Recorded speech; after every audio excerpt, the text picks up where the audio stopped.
I will give anyone 10 points if they cannot be distracted by the sparkliness of this video.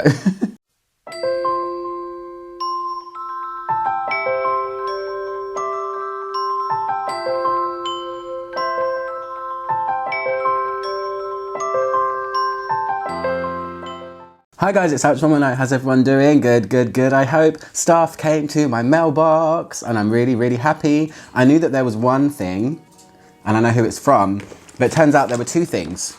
So this video is going to be me opening things and smelling random things. So the first one I know came from a lovely lady that I have met a few times, the fabulous, wonderful, glamorous and beautiful Eve Moody. She is a member of my group over on Facebook and also a subscriber of this channel, I'm guessing, and aware that I'm waving scissors around in my own face. Anyway, she sent me this, so I'm gonna open it.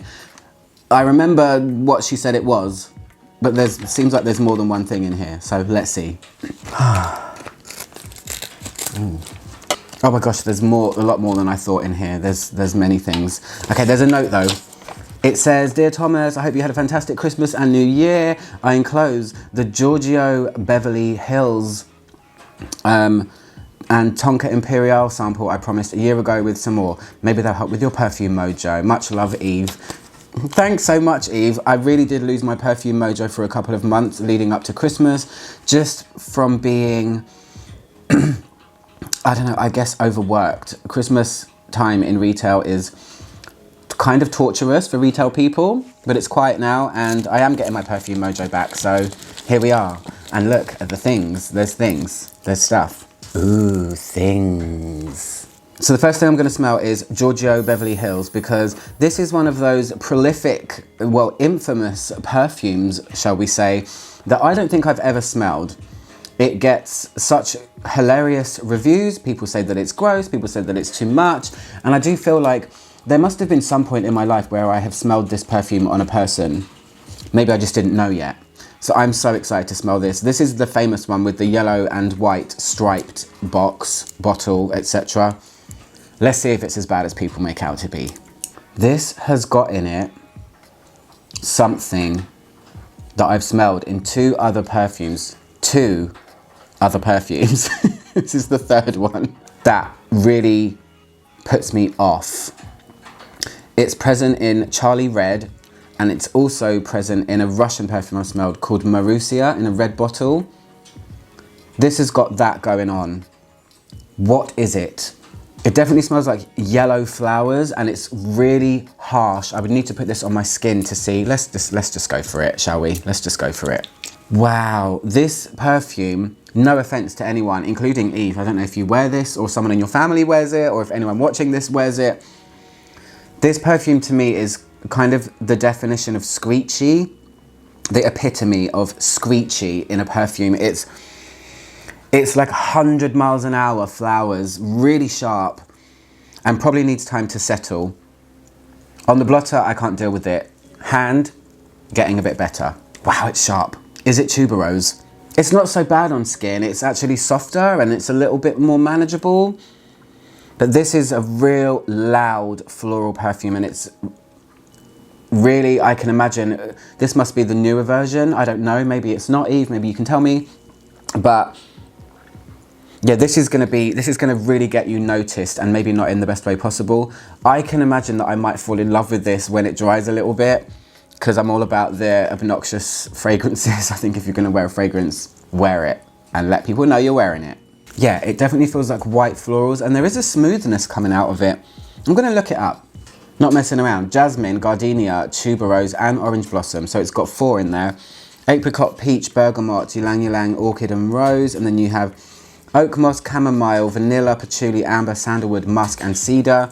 This is all about a huge swirl of white flowers and they are unforgiving and I'm kind of liking it a little bit more now that it's drying. I knew I would, but on the blotter, oh, on the blotter it smells more indolic, like jasmine, but on skin it smells more like a smoothed out tuberose with lots of other white flowers. Let's smell Tonka Imperial by Guillaine, because you know what? I've got an upcoming Tonka video that I want to do, and so far I've only got 6 perfumes. This can be the 7th. So I really love Tonka. Tonka is one of my favorite notes. I would take it over vanilla any day. So, oh, this is so nice. How can it not be? It's a really big Tonka note. It's dry though, surprisingly. And almost kind of fennel-y, like not aniseed, but in the realm of fennel. And woody, dry, almost scratchy woody notes with Tonka in there. It's not as sweet as I thought it was going to be. Oh, I like it. This is Tonka. Tonka can sometimes get a little bit cloying or overbearing if you wear something like Fève Délicieuse by Dior.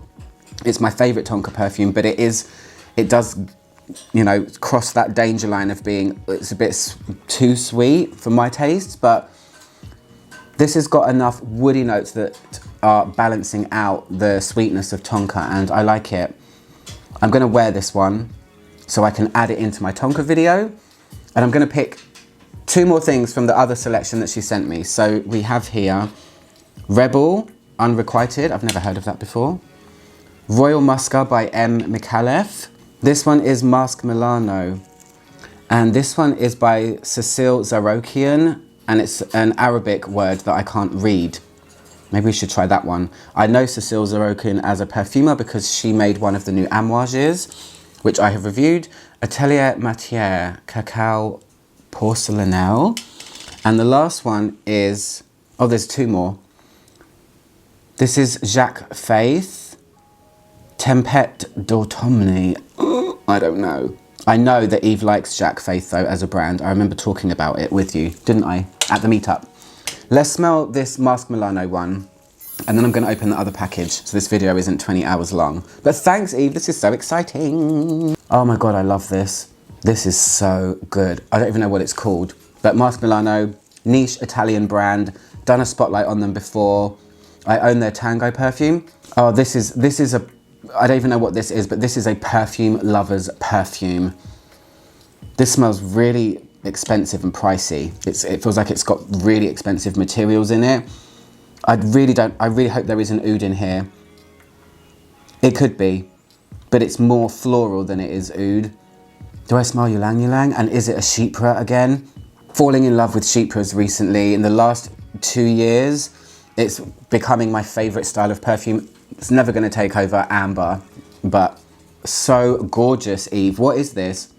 You know, this Giorgio Beverly Hills. Now that it's dry, that note has come out of it that is, I need a perfumer to tell me what it is, but there's this note in those 3 perfumes I told you about, this one, and Marussia, and also Charlie Red. I think it might be synthetic peach or something like that, that really turns me off of perfume, but it's almost smells like it shouldn't be in a perfume. It feels like a note that I don't think should be used. All personal, of course. I don't know what it is. Giorgio Beverly Hills is not working out for me. At the beginning, it had like a moment, but that moment's over. Let me find out what this Masque Milano perfume is. Bear with me. So she made Tango for Masque Milano, and she also made one called Petra Le Don de Masque, and I don't know if that's what this one is because it's got Arabic writing. I need to do some research, but this is so fantastic. I want to put this on me now. It actually doesn't smell as nice on skin, but in the air I can feel it. It's a syrupy, fruity oud, but done with class and not so super choky and horrible. Yeah, I really like this one. It feels a bit chypre-like as well. Anyway, I'm going to open the next parcel so we are not here all day. But thank you so much, Eve, for these things. I'm going to have fun exploring them. Beverly Hills, though, no, not for me. Sorry. So this one came from Germany, it seems. And I don't know who it's from. I hope there's a note inside so I can at least know who it is. But anyway, let's open it. I'm sure there's an easier way to open a DHL box, but I'm just not taking that route. I don't want to. I'm going to do it this way. My way or the highway. Oh, please have a note. Just so you know, I opened up a smelly mailbox thing because people were saying, where can we send stuff to you to smell? And I opened it 3 or 4 months ago just to make videos like this, to smell random things and maybe interact with some people in a more interesting way. There is a card. Tom, ouch mama no. Yeah. It says, today is your day, and it's got a little person holding a hedgehog, which is really, really cute.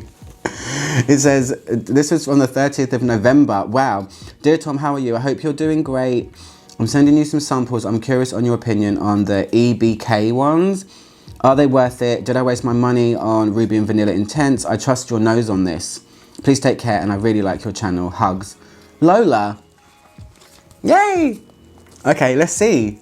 I'm gonna put the card here while I do the video so I can look at that hedgehog. This many perfumes to try. What I'm gonna do is, rather than smell all of them, I'll smell 3, including the one that Lola mentioned, which is Ruby and Vanilla Intense. And you trust my nose and want my opinion? Let's see what happens. Oh, okay, there's some Mona d'Oreo perfumes in here. I have tried those before. Let's see. Sorry if there's lots of crinkling and crunching. Okay, this is EBK Paris, and it's called Ruby Vanilla Intense. So Lola wanted to know, did she waste her money? I can't tell you that. If you like the smell of the perfume, who am I to say? I can tell you what I think it smells like, though. Surprisingly nice. What? This reminds me of a little bit of Far Away by Avon. It's that kind of fluffy, powdery vanilla. This is nice, though. This is really pretty. There's something really kind of florally sharp cutting through a powdery vanilla. This is, for me, this feels seductive. This, if I smelled this on a lady, I can imagine that it's kind of alluring in a weird way. No, this is really beautiful. It does feel to me like, it smells like Avon's Far Away perfume, but better. Like an elevated version of Avon's Far Away. Sorry, we have someone cutting their grass now. Forever interruptions. Lola, I think that this perfume is really beautiful. I don't think it's anything groundbreaking and edgy, but not everything is supposed to be edgy. Some things are supposed to be just how they are. And I can see the appeal of this. It feels like there's maybe a kind of fluffy white musk mixed in with vanilla, and I don't know what the ruby part of it is. But I definitely like it. I definitely like it. It's kind of youthful and flirty. I've just gone onto Google and looked up this perfume, and it took me straight to Fragrantica, to a thread about these perfumes, which was posted by none other than Lola herself. So it's Vanilla Absolute, Bergamot Patchouli, velvety notes, almond, guaiac wood, and Sicilian mandarin. So when it comes to things like velvety notes, that's always perfumers' trickery, and it's always there. That can be anything. They can use anything that they want that represents velvety texture in their brain. It will be different from perfumer to perfumer. I do think they did manage to do it, though. There is, like I said, it's got that fluffy, fuzzy white musk type of thing. And I think overall it's pretty. I think the vanilla isn't too cloying. It's a powdery, soft, subtle vanilla with woody notes, and I like it. So I'm gonna smell 2 others by them, and then I'm gonna wrap this video up. So this one's called Alexandrite and Patchouli. I've not heard of this brand. I don't know who they are. But you know, it's always fun to smell new things. And thanks, Lola. Oh wow, this one is just an entirely different ball game. It definitely smells niche though. They must be a niche brand. I mean, I don't know any designer called EBK. This is almost a camphorous, kind of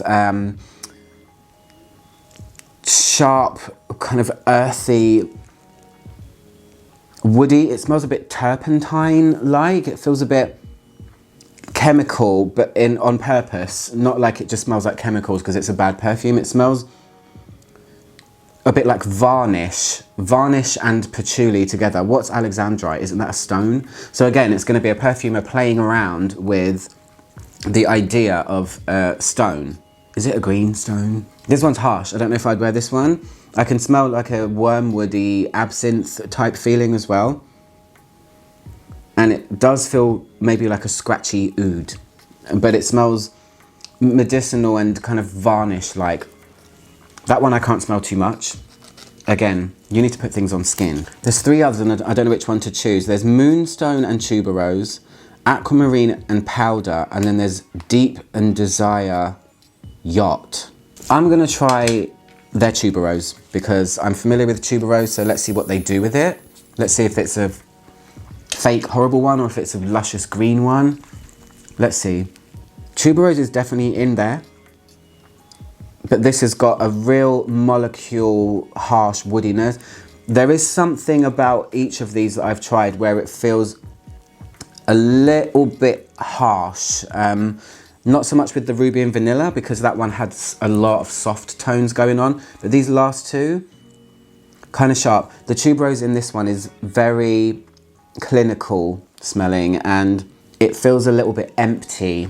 Tuberose is such a luscious, rich flower with so many facets. It's got green, it's got a butteriness, it's got sometimes eucalyptus, it's coconutty, it's jasmine-y as well because it's in that realm. This one to me feels like a very empty, cold, clinical tuberose. So this one is definitely not a winner for me. I don't know what they were going for with the whole moonstone thing, but for me, no. I'm gonna smell a fourth one, just because. Let's smell this Deep and Desire Yacht. This could be anything, right? Deep and Desire Yacht. This smells like rhubarb. There was a time when the rhubarb molecule became a thing in the perfume world and all of these companies grabbed hold of it and released perfumes based around it. There's Delina, Parfum de Marly, there's a Imaginary Authors one, there's Hermes did a rhubarb perfume, and this is the rhubarb molecule. There's also that Japanese brand, Floriku, they've got a rhubarby perfume. This smells like fruity raspberry rhubarb. I don't know what that's got to do with Deep and Desire or Yachts, but that's the way it smells. Definitely smell niche-like. They don't smell commercial at all, but they feel a bit, some of them. And I know that sounds harsh, but that's just the reality. That's just my opinion. That's just, you asked me for my opinion, so I gave it to you. Anyway, I'm gonna wrap up this video because I will be here all day. I have other things to smell in these parcels. I just wanted to say thank you to both Lola and Eve for sending these. It's always fun to just randomly smell things and try and form some semblance of an opinion and try and put things into words. Not always easy, but I definitely had fun doing it. So if you guys want to send anything, the address is in the link below. If you want me to sniff things that you love or maybe you hate, or if you want my opinion on them, I'm happy to do it. It's my happy place. I'll do it all day long. Anyway guys, I'm Ouch110, trying to make the world smell better. One video at a time. I'll see you guys soon. Goodbye.